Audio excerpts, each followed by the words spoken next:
to begin, as is custom with Nevada County Arts Council, to give a land acknowledgement. For us, this is the way we always begin our meetings. And so Nevada County Arts Council and Upstate California Creative Corps stands in solidarity with all of California's indigenous peoples. We acknowledge that our work takes place on the now occupied traditional lands of the Nisenan and Washoe peoples, who are the past, present, and future stewards of this place. And we make this first step in our journey to develop relationships and cultural competencies to truly support Native sovereignty. Welcome, everyone. I'd like to introduce a few members of our team who you will see are unmuted. We'd love to have all of you unmuted, but because we're actually we've created a format which is in the form of a Zoom meeting rather than a webinar, because we wanted to see all your faces. And webinars are rather formal and they definitely have their place, but we wanted to see who you are and welcome you properly. Katrina, would you like to say hello? I would, and I'm turning my screen off only because it seems to be doing this psychedelic thing and I don't want you to, so. Not to worry at all. Katrina, you are a valued team member at Nevada County Arts Council. Would you like to share your role? Yeah, well, it's been great. It's been a mix. I self-designated myself the data nerd, just so I sort of had permission to geek out on all the interesting information about all the upstate counties, making linkages, understanding connections between counties and intrinsic values within counties, as well as things that have been challenging and connecting that to the Healthy Places Index. Had the great, anyway, it's been fantastic, helped with the grant guidelines and other aspects of this program. And I'm really excited to see the proposals that come forward. There are just some amazing things going on in each of your counties. Fantastic. And then just to share that there are a couple of other folks that are unmuted today intentionally from different parts of our 19-count region. One is Alyssum from Mendocino, and the other is Leslie from Eureka, and then also Don Harris, 3 times chair of California Arts Council, who was around at the very inception of this program while he was still sitting with the council. So welcome to Don. Delighted to be with you. And I also want to welcome my fellow peer agencies, our county art councils across the 19-county upstate region.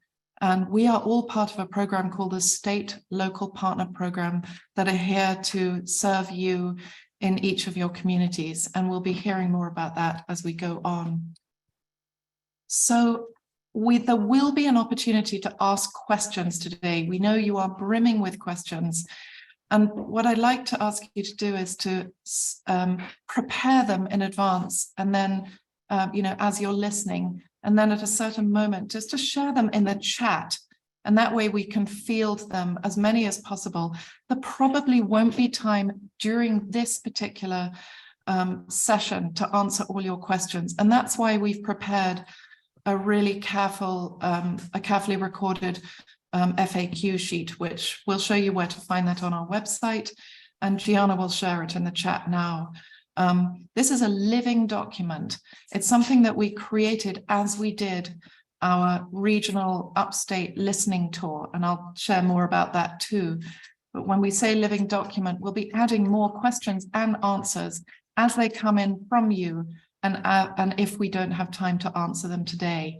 So we're essentially today, rather than sharing a slide deck, we thought it might be slightly redundant to share a slide deck, since we already have quite a sort of mature website, which has just kind of leapt out of its beta phase and into the public sphere this week.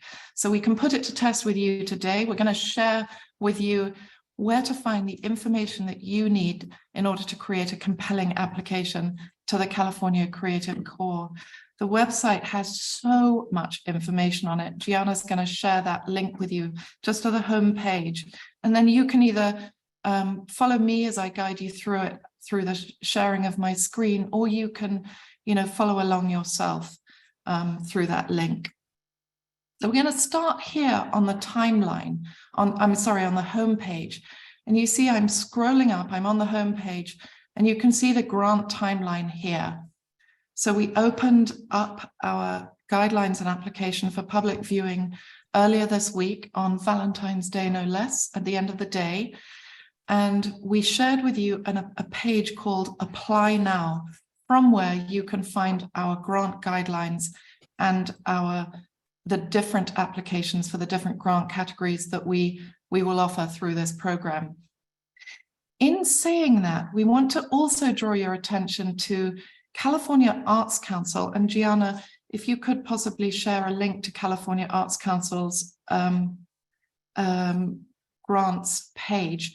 We want you to be aware that, many of you are aware that the State Agency for the Arts, California Arts Council, has a portfolio of grants that are accessible to everyone each year, each funding season. And that funding season is just coming up. So if after this, in the process of learning more about the Creative Corps today, you feel that whatever project you're passionate about isn't a fit for this, please know that California Arts Council has all these other grants, and it might be a worthwhile exercise to do a sort of little benchmarking, check and balance with the other grants that California Arts Council offers when considering whether to apply to this one, because we don't want it to be too much of a stretch of your imagination when there are so many other grants available. Nevertheless, let's look at this timeline. So we have an hour today. We may run over if enough of you express sufficient interest to want and compare to stay with us, for some of the questions at the end. But know that you can come to this home page and see a grant timeline from where you can see the many ways that we are providing you with support during your application process. So today is simply an introduction, a sort of how to find your way about the website, what to look out for, how to reach out for support when you need it, and the role of not only us as administering organization, but also our county arts partners in every county, ones that might be closer to you and might be offering localized in-person or hybrid technical assistance. So that's there. You'll see that there's a registration button for every single one of these events. You'll see that we're offering a grant writing workshop for those of you who would like to brush up on grant writing skills or take a deeper look into the grant application itself. Again, there are 3 different categories, so there's a lot to cover. We won't be able to cover it all today. And our aim now is just to familiarize yourself with where to find that information. And then you're going to want to come back and you're going to want to perhaps attend one of our weekly Upstate Creative Corps office hours. That's where we simply make ourselves available. You can register there, from next week onwards until the grant application deadline, which is on April the 4th. April the 14th, but our last office hours is on April the 4th. And you can ask us all your questions there as well. Plus we have an email. You'll see there's a connect with us email, info@upstatecreativecorps.org. You can reach out to us with your questions there as well. So just wanted to draw your attention on the homepage is where you find the timeline and where you find all the very different forms of technical assistance that we offer. We do recommend a couple of things as being quite, great things to attend. There's so much to this grant opportunity. The information might feel like too much. So where we're going to skim over it today, we'll return to it in, for example, our Upstate Healthy Places training, which we offer. Katrina's going to offer that. It's a great resource for you. And then we're going to offer an accessibility in the arts panel discussion for artists and agency applicants. And that again is a really useful resource that you can return to. Everything that we offer will be offered via Zoom and will be recorded. And we will then place those recordings on our look and listen page on our website. So you can go to that at any time. So I hope that's helpful as a start. But I'm now going to lead you to the background page. and I'm going to read this out to you. It's such a fascinating, deep, the inception of this grant followed such a thoughtful process. It follows an unprecedented period in which communities globally have suffered as a result of the COVID-19 pandemic. During these years, creative sector professionals across the US have been proposing ways to employ and deploy artists in programs similar to the Works Progress Administration. Many of you have heard of the WPA and the Comprehensive Employment and Training Act. You don't need to know about these specific programs from the past, but it is interesting in terms of giving you inspiration and ideas if you haven't yet landed upon a project. On our Look and Listen page, you'll find a recording of a really interesting talk led by David Kippen, former Chair of Literature at National Endowment for the Arts, and an authority on the WPA in California. So you can listen to that in your own time. So the launch of a statewide Creative Corps pilot program is the result of a recommendation from the Governor's Economic and Jobs Recovery Task Force and is the first of its kind in the nation. So all eyes are upon California at the moment. It's very exciting. And our eyes are upon you for coming up with amazing projects. 60 million from the 2021-22 state budget has been invested in the California Arts Council to create a program through which administering organizations appointed through a competitive process are responsible for re-granting monies across their service areas or regions.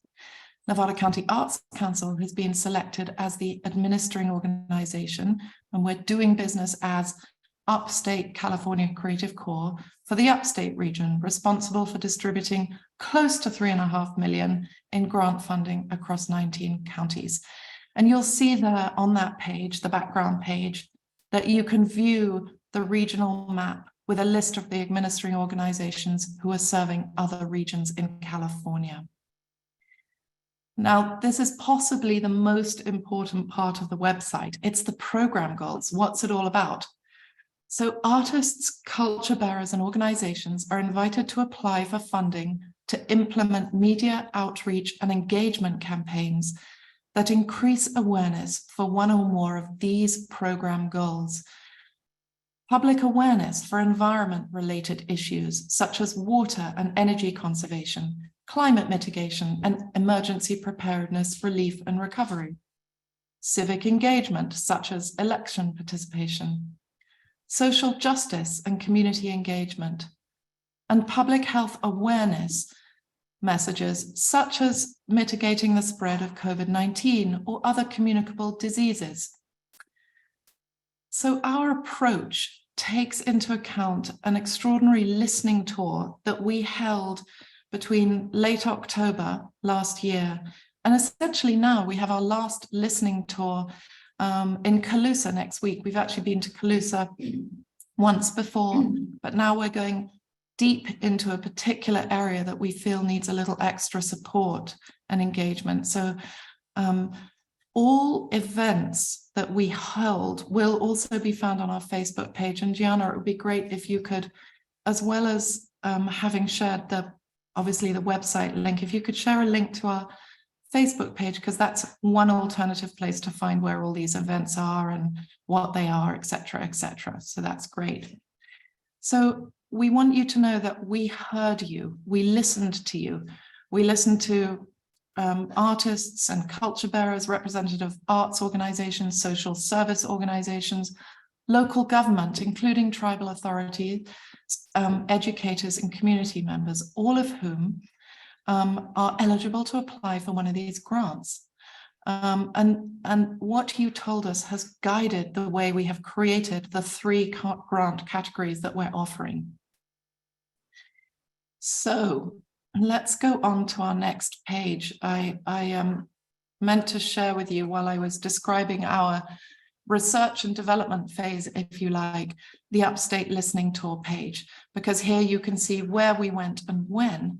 And then you can also, if you go to the county by county page, you can see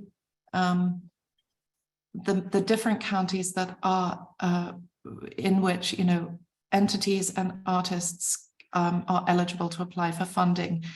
If you were to click on any one of these county links here, you would see who your local contact is. So we've already shared what's available for you in the timeline or on our homepage. But if you were to click through to say Del Norte, you would be able to see how to connect with the Del Norte Association for Cultural Awareness, which is your local county arts council for Del Norte. Now, Stephanie, the executive director of Del Norte, for example, will be holding her own grant workshops, perhaps in person, perhaps online, but they're additional to the ones that we are. And every county agency will be hosting their own form of technical assistance support for you, as well as what we're offering. So make sure that you really connect in. I want to draw your attention additionally to an opportunity if you wish to be a panelist for your county. Right now, every single county within our upstate region is providing an opportunity for community members to apply to a competitive process to be a panelist. This is a volunteer position, but we do provide a small stipend of $150. And you can just click on the link of any one of these counties to find your way to your county where you are and apply to be an applicant. Applying to be, a review panelist. Applying to be a review panelist is not the same thing as applying for a grant, but it is a way for you to lean in on what feels important for you in your county. And that's because when we review the grant applications from across the upstate region, it will be localities, it'll be you in your local counties that are deciding what's most important for you and who should be funded. And from those panelist sessions come recommendations back to us as the administering organization. And then ourselves and our county arts agencies work together to make sure that there's an equitable distribution of funds across the upstate region. We do want there to be a geographic spread. We do want every county to be funded through some meaningful projects that you're going to share with us. So let's go to the really exciting part of the website now. So you know where to find the background information on what this grant is. You know where to find your timeline. You know where to find your county local partner, and then who can offer you local support in addition to ours. But we're going to go to apply now. And this is where you'll find information on the different categories of funding, the different grant categories that we've offered. So we're not just offering one grant. We're going to ask you as applicants to choose what is most appropriate for you. And I'm going to read them out.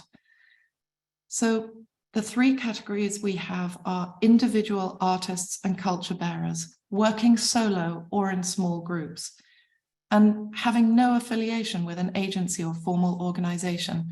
I'd like to share how very unusual this is. Up until the pandemic years, there was no avenue for individual artists and culture bearers to apply for direct funding. Artists had to align themselves with organizations in the hope of receiving funding for projects. With this grant, you can apply directly to us if you are an individual artist and culture bearer, working either on your own or in a small group. You do not need to have an affiliation. You do not need to be a 501c3. You do not need to be fiscally sponsored. If you are applying in this particular category, grant number 1, you can apply for between $5,000 and $30,000. And then you'll want to sort of think to yourself, I mean, obviously the larger the amount you ask for, perhaps the more competitive it gets. So think carefully about what makes most sense for you and your project. And again, in our office hours, we'll be available to answer questions, and you can use the email to write to us as well. Group applicants in this category, that's a group of artists applying together, are eligible to apply for funding between $5,000 and $60,000. And in all grant categories, 20% of a grant may be used for program expenses, such as art supplies and rentals, but 80% must go directly into the pockets of the artist, which is great. So we're really specific about that. We're very clear and very strict. And we think our artists will be happy. After all, this is a workforce development opportunity. We want artists to be paid for what we know you do so well. The second grant category is community residencies, ensuring collaborative efforts in building awareness and engagement processes. Arts organizations, social service organizations, and units of government, including tribal authorities who wish to employ artists and culture bearers, are invited to apply. Multiple agencies collaborating is encouraged, but not essential. But we want applicants who are organizations, entities, singular organizations or entities. There'll be one lead applicant per application to feel that they can tell us who they're going to be partnering with. And in some instances, that might strengthen their application. In others, an application will hold its own based upon the nature of the relationship between the artists and culture bearers and the community and the organization. Applicants may apply for between 15 and 150,000. And again, 20% of the grant for the artist, 80% of the grant for the artists, 20% towards administrative costs and costs associated with program design and implementation. The final, perhaps most competitive grant of all will be grant category 3, regional or multi-county coalitions that create systems and processes with a high sustainability quotient. As we describe these things to you in this hour that we have, we know that there are words and phrases that won't quite register. And you will see at the top of the page here, we have a link to terms and definitions. Please lean in on that resource, because a phrase such as a high sustainability quotient will be defined very clearly for you. In this sense, I will say that a high sustainability quotient simply means the potential for your project to become such a model, if you like, that perhaps it can continue beyond the grant activity period. Deep engagement with government agencies or departments should be an essential feature of programs at this level. Matching funds are encouraged, but absolutely not required. Do not let this put you off. Applicants may apply for anywhere from, whatever, to 250,000. And again, 80% must be used to hire individual artists and or culture bearers, and 20% towards administrative costs and costs associated with program design and implementation. We've made these grant applications and the guidelines that refer to them available in both English and Spanish. They're available right now, and they're available in two ways. The applications themselves, if you were to follow this link at the bottom of the Apply Now page, you'll be taken onto our grant portal. We strongly encourage applications to be made online. There will be some rare exceptions for those with accessibility issues, but we would like you to apply online where possible. We've made it easy in that both are available in English and Spanish online. You will find there's a little tab where you can choose your language.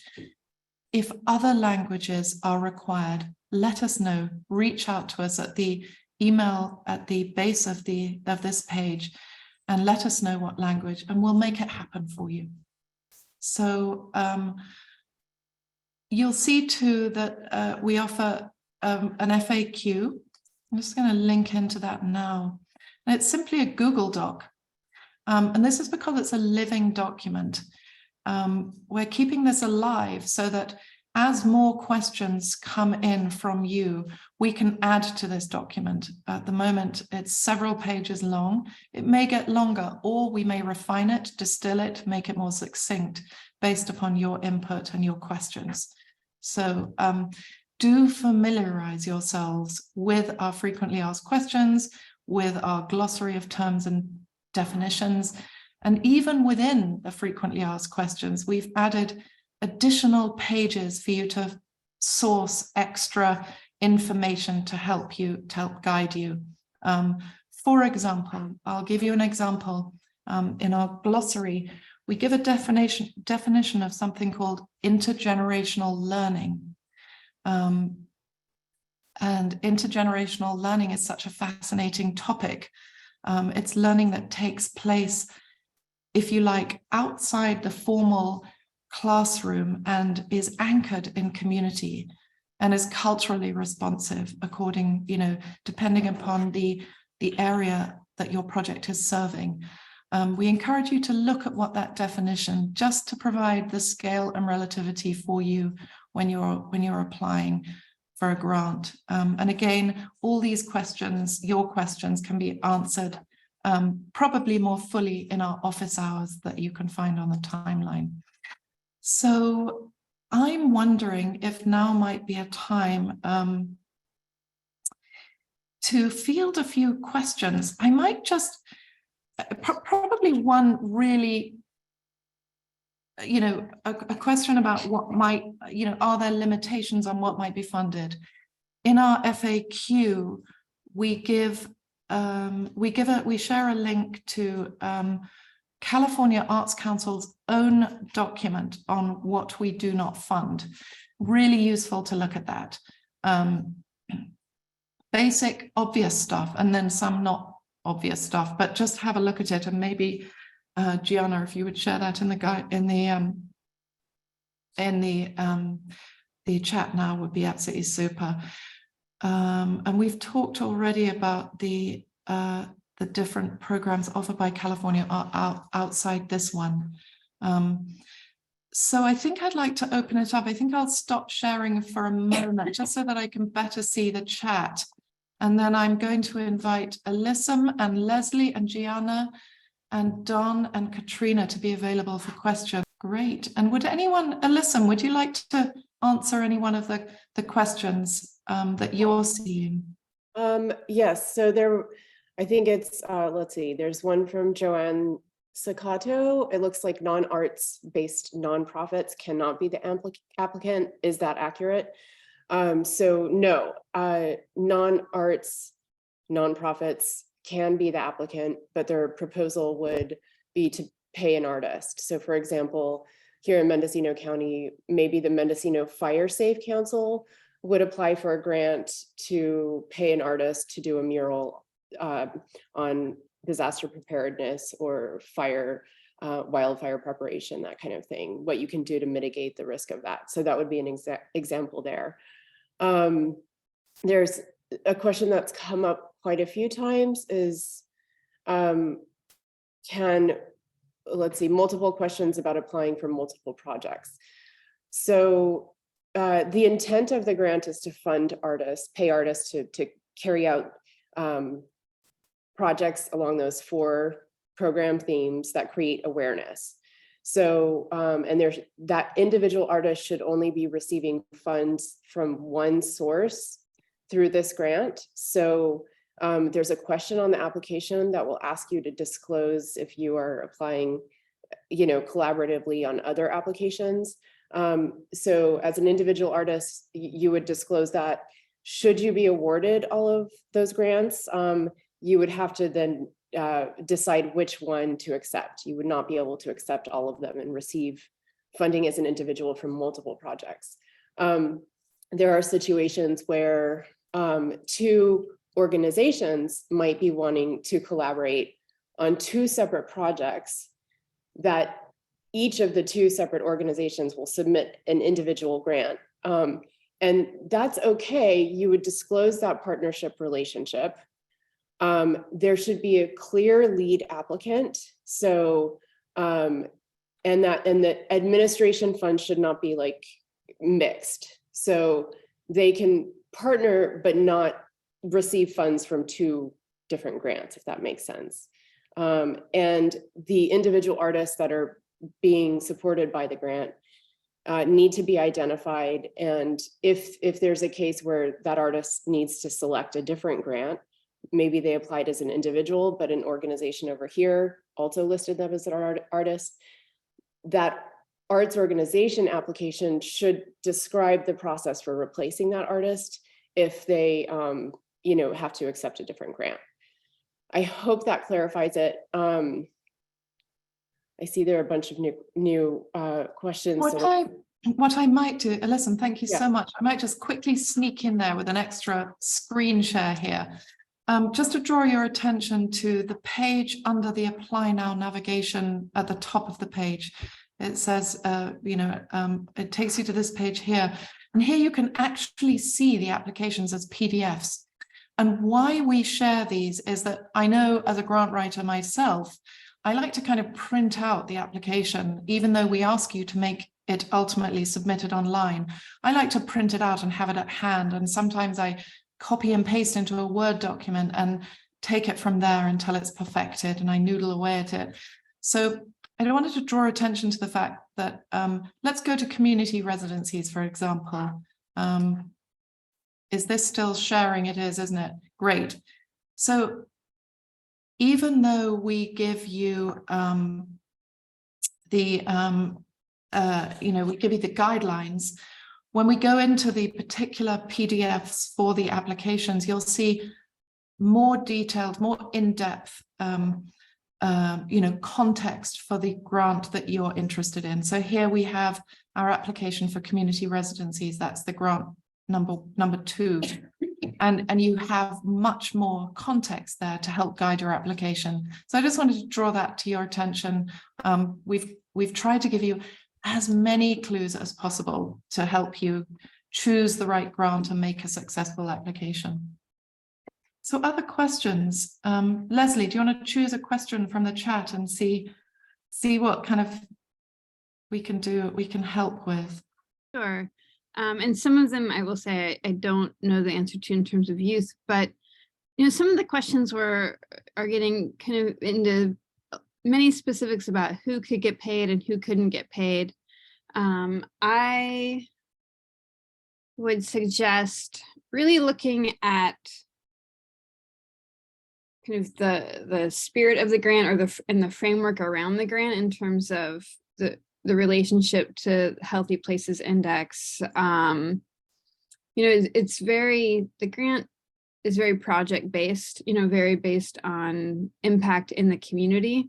And so, it may be that, for instance, there was a question around arts competitions.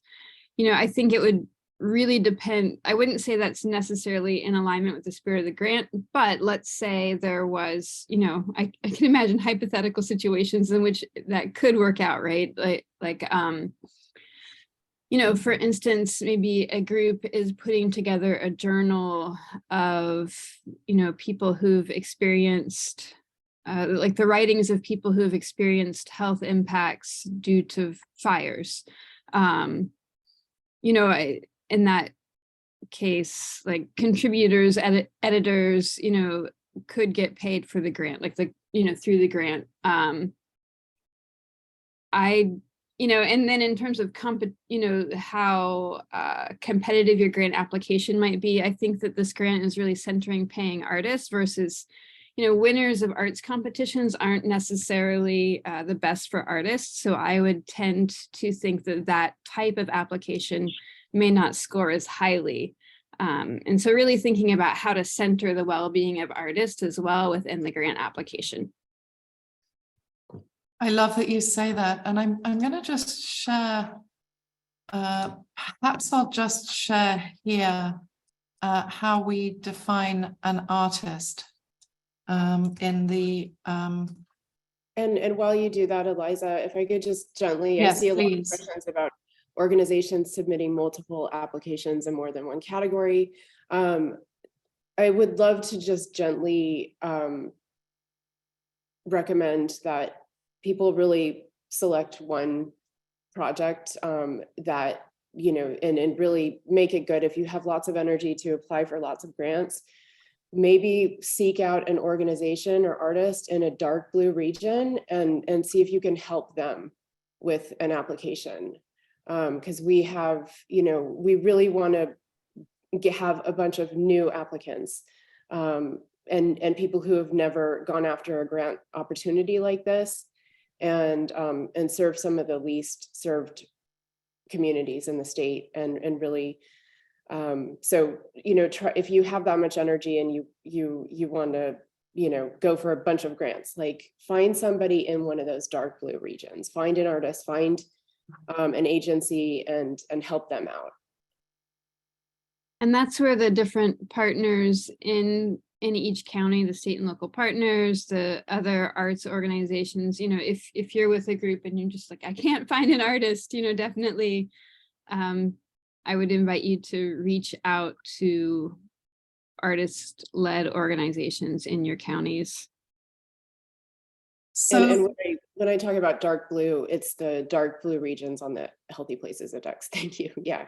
absolutely. So it might be, it's actually perfect, Leslie and Alyssum, that you've brought this up. Like, what is the California Healthy Places Index? So you will never find us pretending that this is a simple grant to apply for. I think it's one of the most exciting grants as a seasoned grant writer and arts leader that I've seen in my working life as an arts leader. I think it's extremely exciting, but it's potentially complicated as an applicant. And that's why we're here to help. And that's why we're offering so many different ways to engage with us for technical assistance, as you know, rounded up in the timeline on the homepage. But let's have a look at the Healthy Places Index. So for those considering an application, we recommend getting acquainted with the California Healthy Places Index. The HPI, as we call it, offers one method of measuring the relative health of communities and has been shared with us by the California Arts Council as a way to gauge the potential impact of projects funded by us. More specifically, we ask you to consider how a project will benefit our most vulnerable populations, i.e., those within the lowest quartile or 0 to 25% within the HPI. And there you can see that we're providing a resource to you, and we encourage you to attend our training that will be led by Katrina, who can wave, on February the 23rd. That's next week at 12 noon. If you can't attend, don't worry, we'll make a recording, we'll put it on our look and listen page afterwards. Here's the important thing. If, as an artist, you're feeling frustrated and overwhelmed by this data, please don't worry. That's why we're here to support you. But also, we recognize that there are other ways or metrics of measuring the health of communities, particularly in rural communities and at the local level, including your lived experience as artists and culture bearers and agencies. And we encourage applicants to reference studies, assessments, and data that point to this in their applications. Katrina, would you like to say a word about that? About the training or about the use of HBI and other information? I think about the training, like what is it that folks are going to learn, applicants are going to learn when they come to the training? Yeah, I mean, most of all, we're going to start, I'm going to show there's quite a few resources that are already available. So I'm just going to give a brief, rather than, I want to minimize the redundancy and maximize the ability to help guide people, because I think you'll see it's really quite easy to use, but to step into it at first, it might feel a little daunting for some. So I just want to help break down those barriers of that and show the basics of accessing the information. And then some of the tools, you know, that you'll want to use just to highlight aspects of your application. I mean, the goal is, and this makes a lot of sense, right? The goal is not to be serving with these amazing projects to communities that are already thriving. We'd like to be doing projects in areas that could really use the support. That doesn't mean so understanding how you can identify those places and then speak to how your project is going to help some of those communities or help some of the issues in communities where it might be weaker. So yeah, that's the nutshell. I think it can be great. And yeah, there goes my thing again. Sorry. Thanks, Katrina. So Katrina's with us because we recognize that we had so much to grapple with so many counties, so many different communities with different lived experiences, and their own relationship to what healthy communities look like. So Katrina's been really great in helping us unpick that and making it kind of real and earthy and not academic and complicated.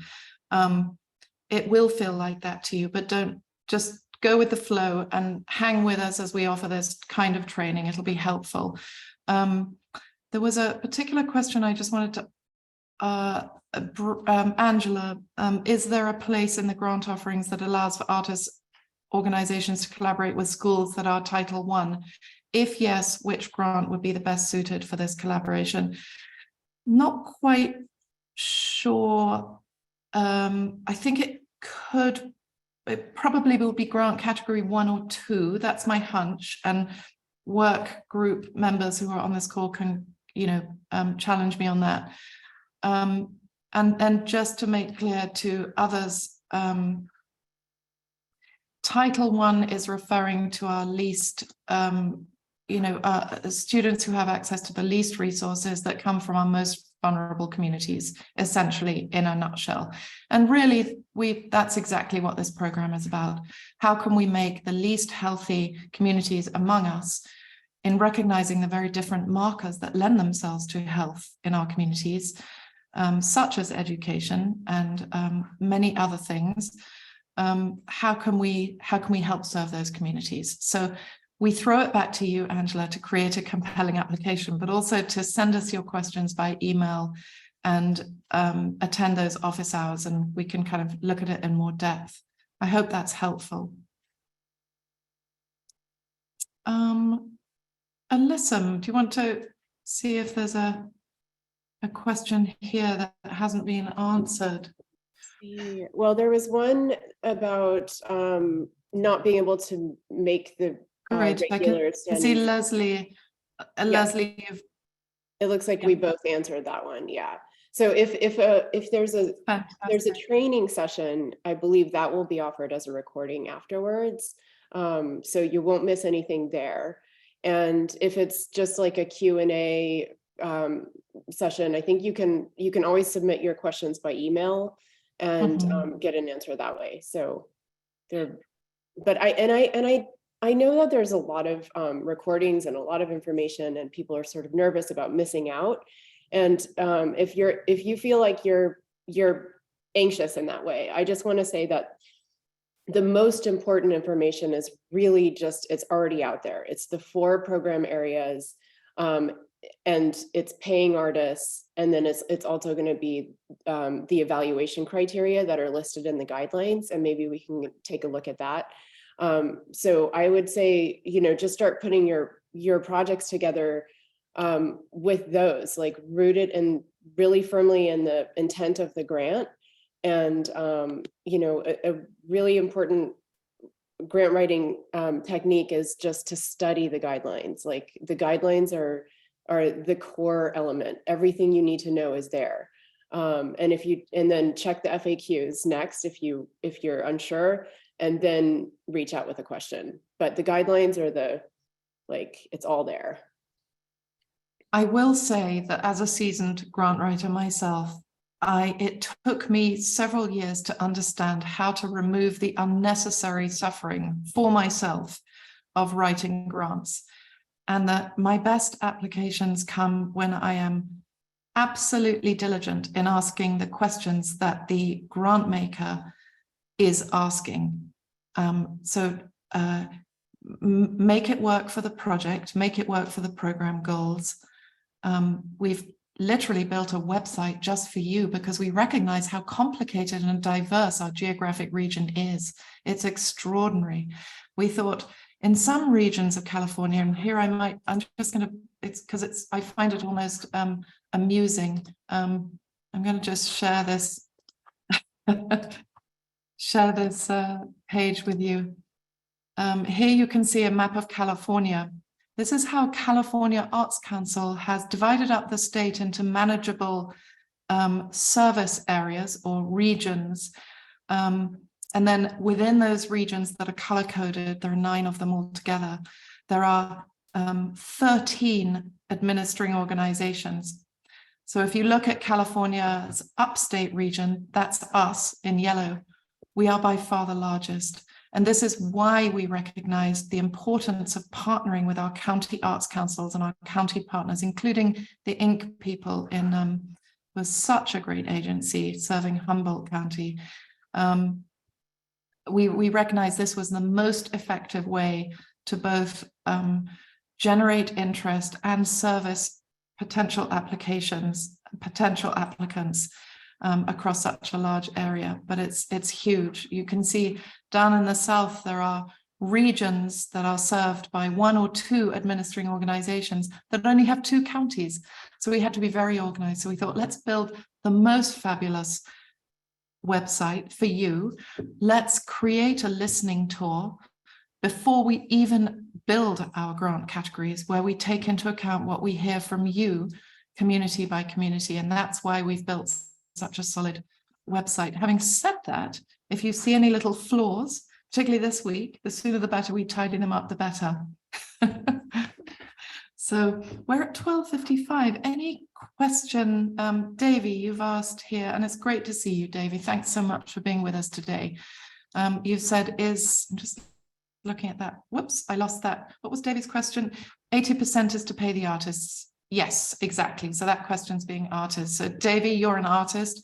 80% of anything that you would be awarded as an artist goes straight to you as a grant, and then 20% of what you ask for can be used for your supplies or whatever. And if you were to align yourself with an organization as an artist, that would be grant category 2, they must provide 80% of what they ask to you, and 20% can be used for your supplies and any administrative costs of their own. Hope that makes sense. Well, it's so strange to me that everybody's muted. I would so love to, and when we have our office hours, you will not be muted, I promise. We just had a lot to share today. Any other questions, team? Katrina, can you see any? Don?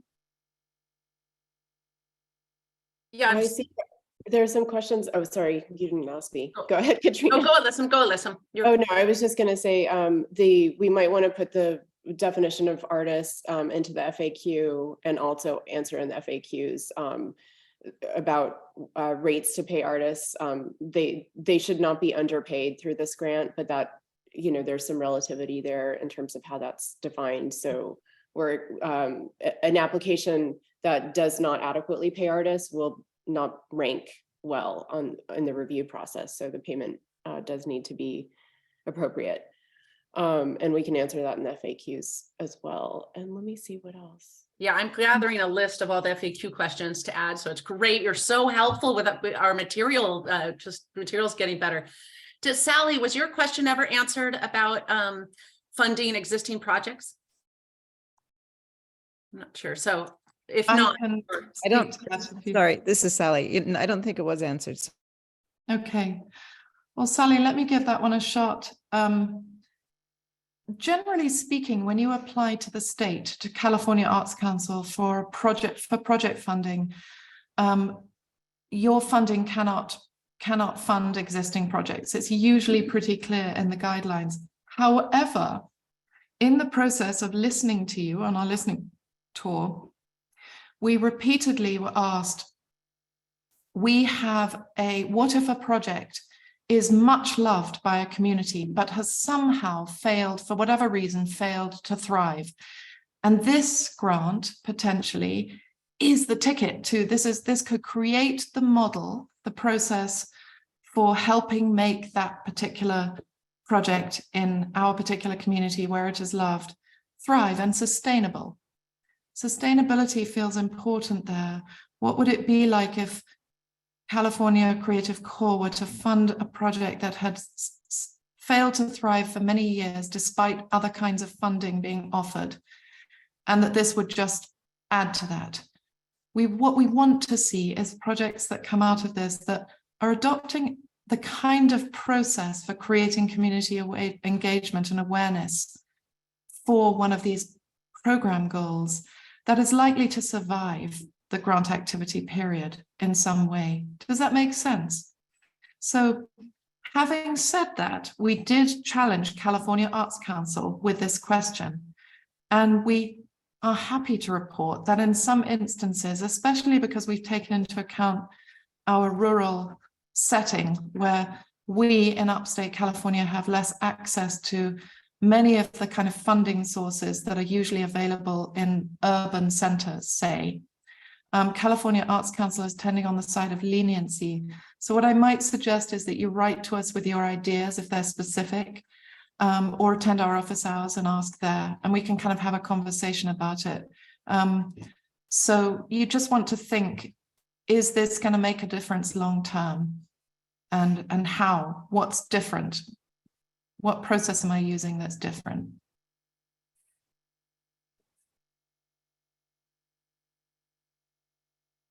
Anything else? We're at an hour. How's it going, everyone? Has this been really helpful? All raise your hands. Great. And Eliza, I was going to say that, you know, someone commented about the what we do not fund and some of the questions and things not being as clear. We were on a call yesterday with California Arts Council, and they recognize they need to update their own documents because they've been asked so many questions, but they've just been so inundated. So just you're highlighting things that's wonderful. It's great. We can help with letting them know, and they're getting updated documents up there and that's going to apply to all of California regions. And just to say, as we wrap up today, how excited I am about this pilot program. You know, what is a pilot program? It's a great big experiment. And as I mentioned, the rest of the US is watching. They're watching to see what sort of projects that you come up with that create awareness. Remember, this is an awareness campaign. So you're creating awareness for issues that are critical to society. Keep going back to those program goals. Keep making it real for your communities, your most vulnerable communities, and sell it to us.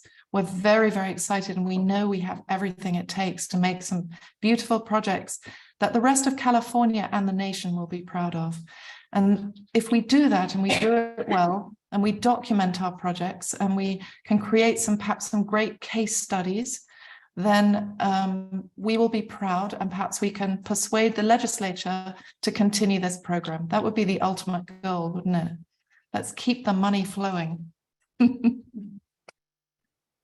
Well, thank you so much. Oh, yes, quickly. Gianna, have you've just shared the Conversation Cafe? Wonderful. So, and again, I'll just, while you share that in the chat, I'll also share the screen. One more time, on the homepage, well, on every page, you'll see a little link to Facebook. If we click on that, that goes through to our Upstate California Creative Corps specific Facebook page. And it's here that we'll also announce, we'll share information on successes and questions that are coming up and all sorts of things like that, and also our events. So you can see that they're all kind of listed here, and we'll be adding more all the time. Please share this among your, potential partners, so that they too get to, hear about this opportunity. And then you'll see that I've clicked through to, you've done the Creative Corps Conversation Cafe in the chat, great. So not only do we have a Facebook page, but we also have a Facebook group, and this allows you to lean in with your ideas and introduce yourself and let folks know that you're looking for a partner, or you want to kind of run a crazy idea by us all as a community, and you want to hear from people. This is the place to do it. We do have some group rules. I can't remember where on earth to find them, but anyway, they're kind of all the usual things like be kind to each other. One person may be very passionate about one particular thing, and that's wonderful. And then another individual or agency might be absolutely passionate about another particular awareness or engagement campaign for a program goal. So let's all be very respectful. We do encourage just one post a day per person, but you can post every day if you wish. But we also please encourage people to respond to others and keep the conversation going. And then more and more people will engage, and we'll be we'll soon become a better educated bunch of folks around this particular grant opportunity. Guys, thank you so much. And Katrina, I'll make sure that I share this chat with you, that Gianna will share it, and we can add these questions, look at them in relation to our FAQ and our glossary.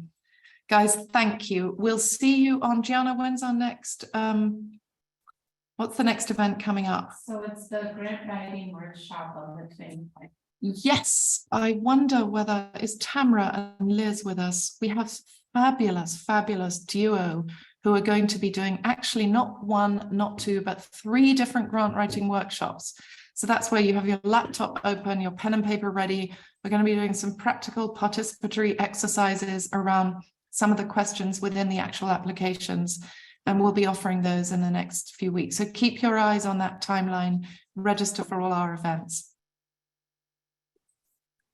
Take care, everybody.